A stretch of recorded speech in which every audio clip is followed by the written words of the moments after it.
Hello viewers, welcome to Madhulika classes. तो आज हम डिस्कस करने वाले हैं question and answers of the chapter number 12 friction. ठीक है, तो जो क्वेश्चन एंड आंसर जो एक्सरसाइज आपकी चैप्टर के लास्ट में दिए होते हैं उसको हम डिस्कस करेंगे, फुल्ली सॉल्व करेंगे। तो चलिए स्टार्ट करते हैं। फर्स्ट क्वेश्चन है, friction opposes the motion between the surface in the contact with each other. तो फिल करना है आपको मोशन। बी है, friction depends on dash of the surface. तो आपको नेचर लिखना है या आप यहाँ पे इरेगुलरिटी भी लिख सकते हैं। Friction produces heat. ठीक है, the sprinkling of water powder on the carrom board dash friction. तो वो क्या करता है, decreases the friction. Sliding friction is हमेशा क्या होता है, less than the static friction. ये हमने अच्छे से पढ़ा है। नेक्स्ट क्वेश्चन है, 4 children were asked to arrange force due to rolling, static and sliding friction in decreasing order. Their arrangements are given below, choose the correct arrangement. तो correct arrangement होगा C, जो है static, then sliding, then rolling. मतलब कि rolling friction सबसे कम होता है, उससे ज़्यादा होता है स्लाइडिंग, और सबसे ज़्यादा है स्टैटिक। ठीक है, नेक्स्ट क्वेश्चन है, Alida runs her toy car on dry marble floor, wet marble floor, newspaper and towels spread on the floor. The force of friction acting on the car on different surface in increasing order will be. तो answer है ए, क्योंकि wait marble floor पे पानी है, तो पानी जो है आपका जो इरेगुलरिटी है उसके बीच में एक लेयर बना देगा, तो यहाँ पे फ्रिक्शन कम हो जाएगा। ठीक है, सबसे कम वेट मार्बल फ्लोर, उसके बाद उससे कम ड्राई मार्बल फ्लोर, उससे ज़्यादा थोड़ा ड्राई मार्बल फ्लोर पे रहेगा, उससे ज़्यादा न्यूज़पेपर पे रहेगा, और सबसे ज़्यादा टॉवल पे रहेगा फ्रिक्शन। ठीक है, तो आंसर हो जाएगा ए। ऑलराइट, क्योंकि इरेगुलरिटी इंक्रीज़ होगी। ठीक है ना। नेक्स्ट क्वेश्चन है, suppose your writing desk is tilted a little, a book kept on it start sliding down, show the direction of frictional force acting on it.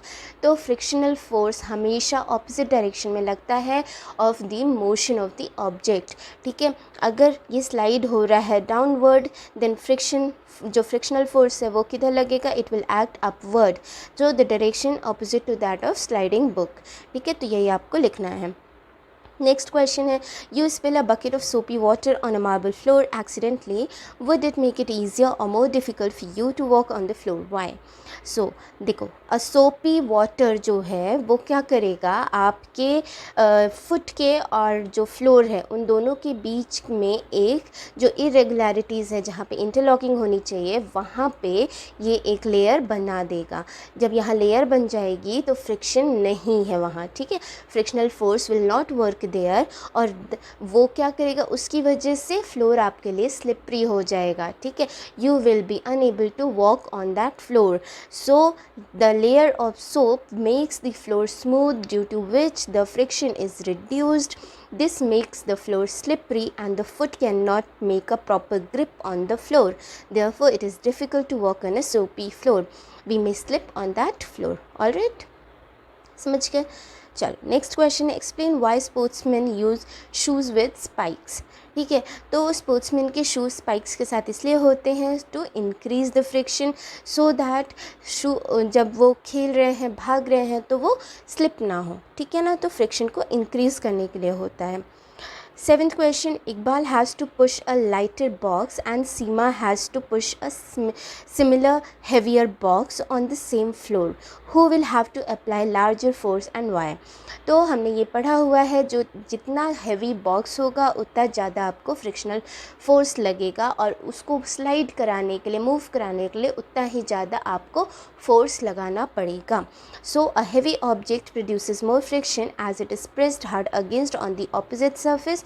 तो interlocking ज़्यादा हो जाएगी इरेगुलरिटीज़ की, और उस इंटरलॉकिंग को ओवरकम करने के लिए आपको ज़्यादा फोर्स लगाना पड़ेगा। So Seema will have to apply a larger force. Alright, question number 8, explain why sliding friction is less than the static friction. तो sliding friction is less than the static friction, ये exact आपकी book में जो लिखा है वही मैंने यहाँ पे बताया हुआ है। Because sliding object gets less time to interlock in to the contact points on the floor, so it is somewhat easier to move an object already in motion than to get it started. ठीक है ना, यही होता है इसका answer. चलो next question है, give examples to show that friction is both a friend and a foe. तो एज अ फ्रेंड में आप क्या लिखेंगे, it allows us to grip and hold any object, it help us to walk on the floor, it helps in construction, it help us to write. अब friction as a foe enemy की तरह कैसे होता है, it causes wear and tear in objects, it causes damage to the parts of machines and tools as it produces heat, because it produces heat it causes loss of energy and it opposes motion. ठीक है, तो ये हैं आपकी कुछ examples. Alright, इस तरह से आपको लिख देना है, और भी अगर आपको कुछ और समझ में आते तो आप वो भी लिख सकते हैं। Next question, and this is the last question. Explain why object moving in fluids must have special shape. ठीक है, so the answer is the object moving in fluids must have special shape to overcome the fluid friction. ठीक है, efforts are therefore made to minimize the friction, so objects are given special shape having pointed fronts with little broader middle portion which gets tapered at the back called streamlined. जो उसका shape होता है उसको streamlined shape बोलते हैं। ठीक है, तो इसको इसलिए करते हैं ताकि फ्लूइड फ्रिक्शन को ओवरकम कर सकें। ठीक है, तो इस तरह से ये हो गया हमारा क्वेश्चन आंसर्स फिनिश, हमने सब सॉल्व कर लिया है। अब आपको क्या करना है, अगर आपको ये वीडियो पसंद आया है, क्वेश्चन आंसर्स आपको समझ में आए तो प्लीज़ लाइक कीजिए, अपने फ्रेंड्स के साथ शेयर कीजिए, कुछ डाउट है तो कमेंट में लिखिए और प्लीज़ मेरे चैनल को सब्सक्राइब कीजिए। Thank you.